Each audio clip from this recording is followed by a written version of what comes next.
Bonjour tout le monde, j'espère que vous allez bien. Si vous me suivez sur Instagram, vous savez qu'aujourd'hui on se retrouve pour discuter du pinceau fond de teint Sonic de chez Clarisonic. Alors vous allez me dire qu'est-ce que c'est que ce truc là? C'est tout simple, vous savez la marque Clarisonic qui fait les brosses pour nettoyer le visage, je pense que vous connaissez quand même, on en entend parler depuis très longtemps, a sorti un pinceau fond de teint en fait qu'on va clipser à la brosse Clarisonic et nous allons appliquer notre fond de teint avec ou d'autres produits crème et liquide avec la brosse et le pinceau. Pourquoi j'ai eu envie de tester ce truc là? Tout simplement parce que, comme d'habitude, la youtubeuse Tati adore ce pinceau. Depuis qu'elle a testé, c'est devenu son outil de prédilection pour appliquer son fond de teint et le contouring et le bronzer crème ou liquide. Ça fait des mois qu'elle l'utilise et qu'elle en est complètement fan. J'ai évidemment vu d'autres revues à propos de ce pinceau là sur d'autres chaînes. Et une fois que je l'ai reçu hier, je suis également allée voir la revue de Mimi's Signature. Et dans sa vidéo, on peut voir qu'elle est également bluffée par le résultat qu'elle obtient avec ce pinceau. Donc voilà, ça m'a confortée dans mon achat et dans mon envie de tester ce truc là. Donc c'est ce que je vais faire aujourd'hui à la caméra avec vous. Je l'ai commandé sur Amazon au prix de 37 €. Je vous mettrai évidemment le lien dans la barre d'infos. Donc qu'est-ce que ce pinceau nous promet? Ce pinceau nous promet une application déjà très rapide du fond de teint. Apparemment il y a un gain de temps assez conséquent avec ce pinceau, ça va vraiment beaucoup plus vite qu'avec un pinceau kabuki classique ou un pinceau fond de teint classique. Ils disent qu'il va y avoir un effet airbrush, je sais pas si vous voyez ce que ça veut dire, ça va vraiment avoir un effet flawless et que le produit va fusionner en fait vraiment avec la peau. Ils disent que ça fonctionne avec des produits liquides et des produits crème, que ce soit blush, bronzer, highlighter, fond de teint, bref tout ce qui peut être appliqué en liquide ou en crème sur le visage. Ils disent aussi que ça fonctionne avec les bébés crèmes, les CC crèmes, les anti-cernes, les correcteurs de couleur en fait qu'on va appliquer avant le fond de teint. Ils disent aussi que ça va couvrir les rougeurs, les imperfections mieux qu'avec les doigts ou avec les mains. Et voilà, qu'on va utiliser moins de fond de teint, donc il va y avoir moins de gaspillage de fond de teint qu'avec un pinceau classique ou une éponge. Et ce n'est pas recommandé pour utiliser avec les poudres. Voilà pour la description de ce pinceau, donc je vous avoue que j'ai vraiment hâte d'essayer. Quand on ouvre la petite boîte dans laquelle arrive le pinceau, donc ça se présente vraiment comme les brosses classiques de chez Clarisonic. On va le fixer à notre appareil. Si j'arrive, hein, évidemment. Voilà. Donc voilà ce que ça donne une fois que le pinceau est fixé. Donc moi sachez que j'ai la brosse Clarisonic mis à 2, ça fait des lustres que je l'ai, je m'en sers pas spécialement pour mon visage, mais voilà, je l'avais acheté et je ne m'en sers pas énormément. Et je me suis dit que si ce pinceau fonctionnait aussi bien que ce que j'entends sur internet, ça me permettrait de recycler un petit peu ma brosse dont je ne me sers pas souvent. Maintenant que je vous ai fait les présentations, je vais passer à l'application de mon maquillage avec ce bidule là. J'ai déjà appliqué ma base de teint, je vais zoomer un petit peu et je vais tout de suite appliquer mon fond de teint. Pour réaliser cette petite expérience, je vais utiliser mon cher et tendre Photo Focus Foundation de chez Wet n Wild. Je sais exactement comment se comporte ce fond de teint avec mon Beauty Blender ou avec des pinceaux, donc voilà, je saurai comparer un petit peu le résultat avec ce pinceau vibrant. Donc ce que je vais faire, c'est que je vais tapoter un petit peu de matière sur mon visage et je vais venir l'estomper avec la machine. Je la mets en route, ça risque de faire un petit peu de bruit. Je suis désolée si ça vous dérange.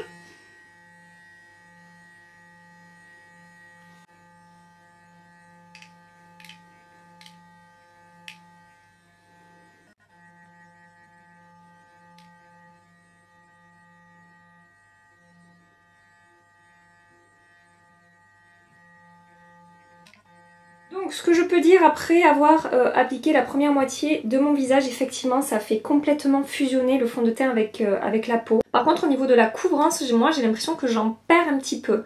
Je connais mon fond de teint Wet n Wild et je sais que normalement voilà, j'ai les imperfections, enfin les rougeurs en tout cas qui sont un tout petit peu plus camouflées. C'est très léger mais voilà, j'ai le sentiment d'un petit peu perdre de couvrance, mais par contre il n'y a aucune démarcation. Ça c'est hyper bien appliqué, effectivement hyper facilement. Normalement au pinceau il y a toujours un petit peu de strie, il faut toujours travailler la matière un petit peu plus longtemps. Mais là c'est vraiment... le rendu est fou, j'ai la peau toute douce en plus. C'est super agréable. Je vais faire l'autre côté. Je vais appliquer un petit peu plus de fond de teint pour voir si je peux obtenir un petit peu plus de couvrance. Je relance la machine.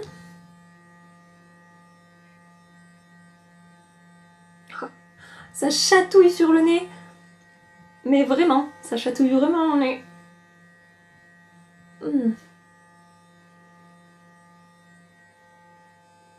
Par contre là j'ai des stries partout, peut-être j'ai appliqué trop de fond de teint.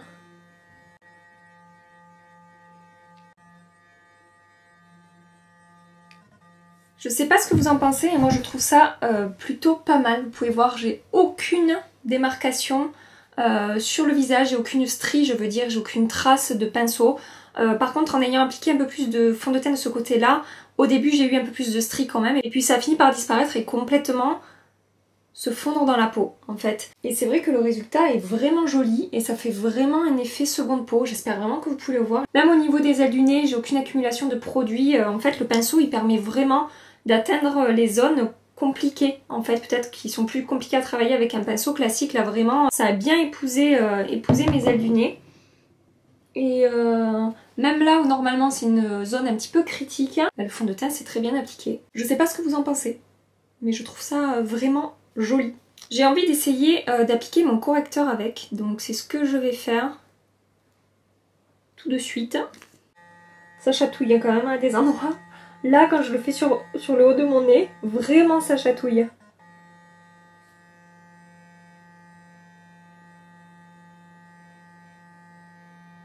Bon, ça a bien estompé mon correcteur, par contre j'ai du mal évidemment à atteindre vraiment le coin que j'atteins très facilement avec mon éponge.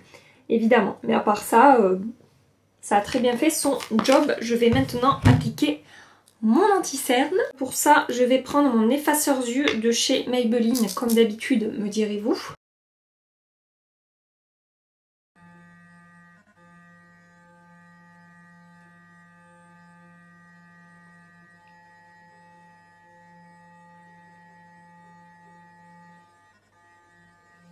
Pour ce qui est de l'anti-cerne, ça a quand même fonctionné. Mais je préfère le résultat à l'éponge avec mon anti-cerne, peut-être parce que la matière est plus épaisse ou je sais pas, peut-être parce que je suis trop habituée à ça. Mais du coup je vais remettre un petit coup d'éponge par-dessus. Pour mon bronzer et mon contour, je vais utiliser des crayons de chez Smashbox. Il s'agit des, laissez-moi lire ça, Step by Step Contour Stick. Tout d'abord je vais appliquer le bronzer.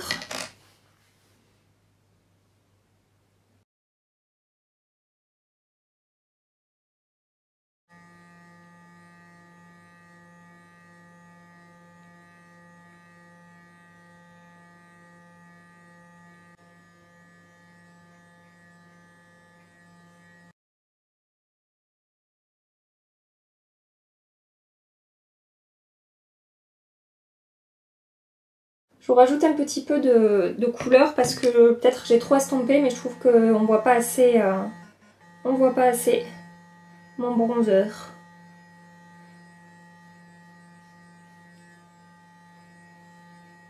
Je sais pas ce que vous en pensez, mais ça a vraiment très très bien diffusé la matière, ça n'a pas déplacé le fond de teint en dessous. C'est très joli. J'ai la peau toute douce, j'arrête pas de faire ça, j'ai vraiment la peau toute douce. C'est surprenant. Bref, je vais appliquer maintenant un petit peu de contouring, on va faire le test jusqu'au bout.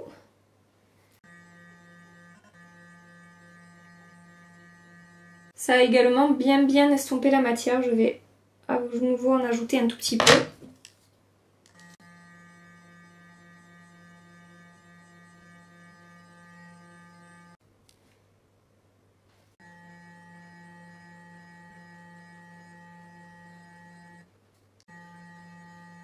Je sais pas ce que vous en pensez, mais moi je trouve le résultat vraiment très joli.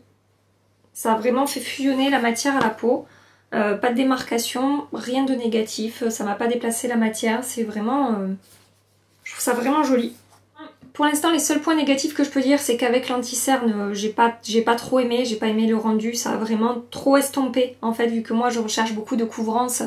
C'était pas vraiment ce qui correspond à ce que je veux. Et au niveau du contour et du bronzer, c'est sûrement parce que c'est la première fois que j'utilise et du coup je sais pas trop comment doser les produits. Mais j'ai dû en réappliquer 1 ou 2 fois pour obtenir un joli résultat. Peut-être les autres fois j'irai directement un peu plus fort pour... Voilà, je perdrai moins de temps, mais là ça m'a pris un petit peu de temps quand même de construire mon bronzer et un petit peu de contouring. Voilà ce que je peux dire. Je vais maintenant appliquer de l'highlighter liquide. Pour ça je vais utiliser le BK Shamurin Skin Perfector Spotlight en teinte opale, qui est un petit highlighter liquide. Je vais en tapoter sur ma joue et je vais l'estomper avec, avec la fameuse machine.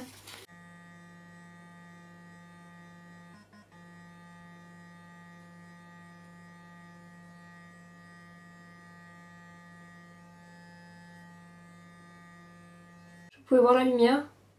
C'est vraiment super joli. Après bon, vu la taille de la brosse, c'est pas super précis. Vraiment, j'ai essayé de pas bouger, mais voilà, ça diffuse quand même pas mal la lumière. Mais du coup, c'est un rendu d'autant plus naturel qu'au pinceau ou à l'éponge.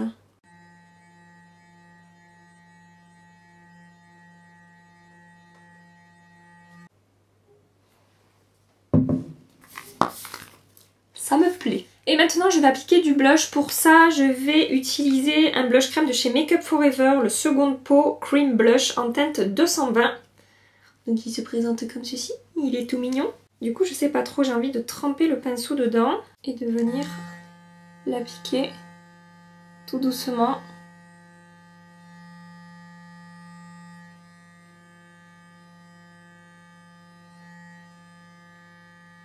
Alors là j'adore.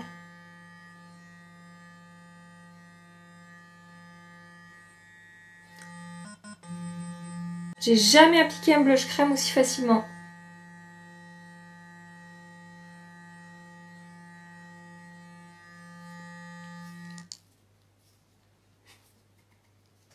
Là, le blush, j'y suis allée vraiment, j'ai effleuré ma peau. Peut-être j'aurais dû faire pareil avec le bronzer et le contouring, j'y suis allée un peu plus fort. Peut-être il aurait fallu que vraiment j'effleure la peau, je sais pas. Mais en tout cas, ce qui est sûr, c'est que le résultat, je le trouve super beau. Je sais pas si vous pouvez voir, mais mon teint là, j'ai trop rien à redire.